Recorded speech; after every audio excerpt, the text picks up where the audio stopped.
Map দিয়ে আমরা এরকম অ্যানিমেশন ভিডিওগুলো কিন্তু অনেক দেখেছি। এখন খুব সহজেই আপনার ফোন দিয়েই একটি অ্যাপের মাধ্যমেই এরকম অ্যানিমেশন ভিডিওগুলো তৈরি করতে পারবেন, সেটাও আবার একদম ফ্রিতেই। আপনি আপনার ফোন থেকে চলে যাবেন প্লে স্টোরে, এখানে এসে সার্চ করবেন mult.dev। তাহলে প্রথমে এই অ্যাপটি পেয়ে যাবেন, এই অ্যাপটি ইনস্টল করে নেবেন। এবার আপনি ওপেন করবেন, এরপর আপনার গুগল অ্যাকাউন্ট থেকে সাইন আপ করে নেবেন। এরপর ক্রিয়েট ভিডিও অপশনে ক্লিক করবেন, এরপর নেম অফ ফোনে ট্যাপ দেবেন। এখান থেকে লোকেশনটা সিলেক্ট করে দেবেন।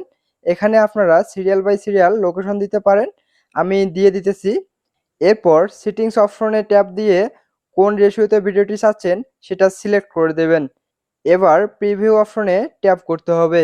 এখন দেখেন আমাদের ভিডিওটি তৈরি হয়ে গেছে, কত সুন্দর অ্যানিমেশন ভিডিও তৈরি করে দিল। এক্সপোর্ট অপশনে ট্যাপ দিয়ে আপনারা এখান থেকে ডাউনলোড করে নিতে পারেন। ভিডিওটি ভালো লাগলে লাইক করবেন, কমেন্ট করবেন, শেয়ার করবেন। তো আল্লাহ হাফেজ, আজকে এ পর্যন্তই। আবারও দেখা হচ্ছে নতুন কোনো ভিডিও নিয়ে।